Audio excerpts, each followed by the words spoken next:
Oh yeah, one B. Okay. Yep. Mo ti gbọ́.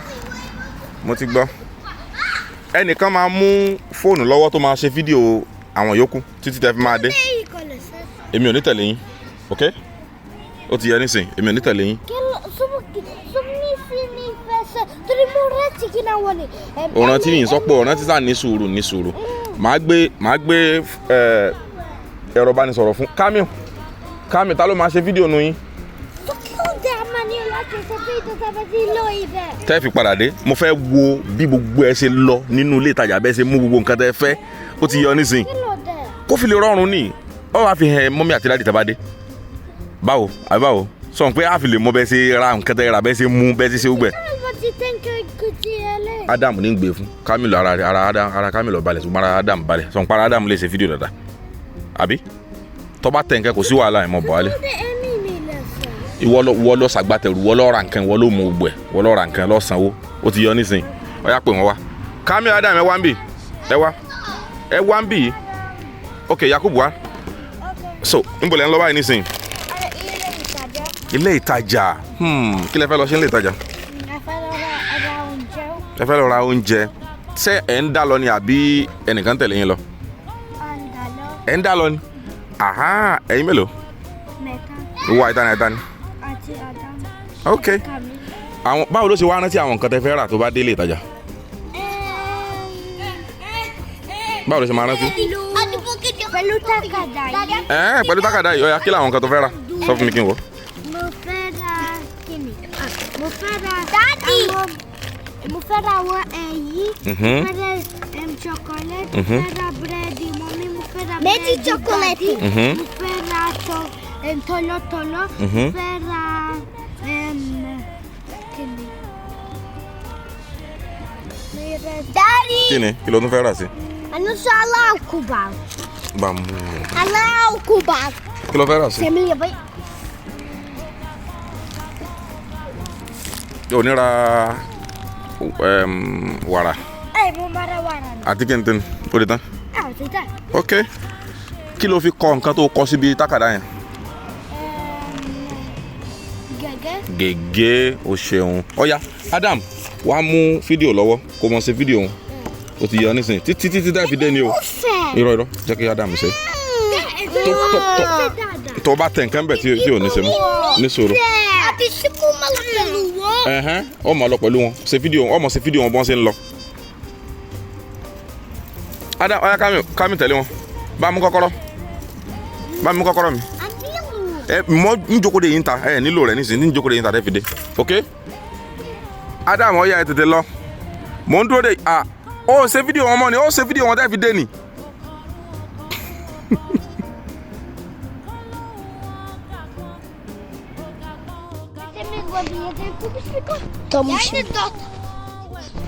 Here we go.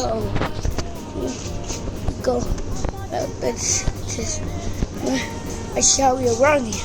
So, what's your bunny here? Put eggs here. Put bite here. And okay. Just in here. Well, let's be here. Wiping it off here. Here's so many gear. And this is red going. Oh, stop him. Okay, Tata, get it.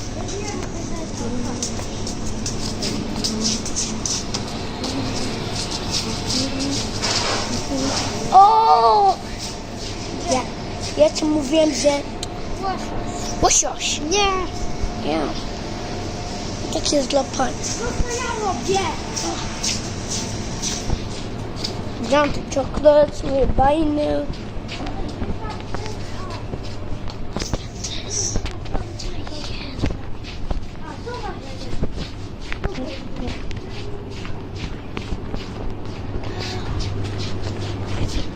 Nie ma takiego siosia. Nie, kada. Ale nie dotykaj. To jest bo możemy czekać. Dobra. Nie, to jest kościół. A gdzie to? Kościół tylko. To tam jest dla nas. Dla nas to dla mnie.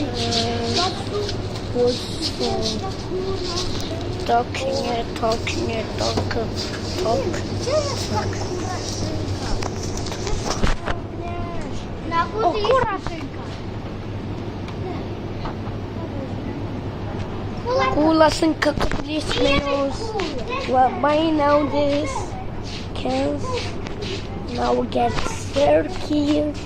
Let's buy it. I like buy what is the best. The slots and the running. That's my team. That's my brother. My brother's coming here. Cutting this. Then I'm cutting the. You see? Oh wow! Oh, don't bite me! You see how it's been? If you remember, wake up to the I can't move. Come to move. Yeah. Okay, can you watch it? So I just got an alert of 13 point something euro. That means boys have bought the all the goodies and they are on their way back home. So I have to get ready to make sure that I capture the homecoming, as I'll call it. So let's wait and see.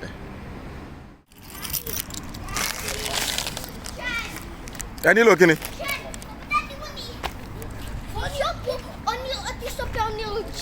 Ngba te wà níbo?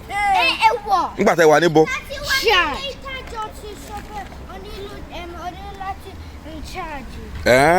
Ó ti wá kú. Ṣé wá rí fídíò yẹn kẹsí ni? Ẹ já mọ́ lọ́nu lé ẹjọ́. Wow. Wow. Ẹ já kó lọ́nu lé. Ẹ já máa kó lọ́nu lé.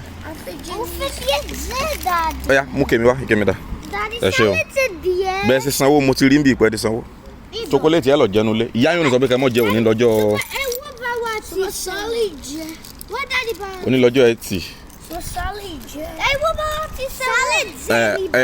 Jẹun. Ṣé wo èwo nìyí? Wow, ẹ kú iṣẹ́. Ẹ jẹ chocolate nílé ẹja lọ nílé. Ó yá, ẹ kó gbogbo nǹkan tẹ́ rà. Ó yá, Adam, wọ́n náà wá kó díẹ̀. Ara ẹ ra wàrà nìyí. Ẹ ti ra wàrà. Ó yá, ẹja lọ. Ta ni ó gbé ẹyin? Èmi báwo? Ìyẹn mọ́ ní bàbá yẹn ń sẹ́ ni. Olójú kíókíó. Ẹyin kí ni? Ẹyin tí ò lé pàpà. Ok. Ẹ máa sọ. Ẹ ra pọ́nskì. Ok, ẹ máa ní sọ. Ẹ chocolate dájú pọ́nskì lọ. Ẹ kú iṣẹ́. Ṣùgbọ́n chocolate ò dáa gan. Kí ló dé tí ò fi dáa gan? Torí kí ni? Ó ní ṣúgà tó pọ̀. Ó ní ṣúgà tó pọ̀. Torí rẹ̀ ni ò fi dá.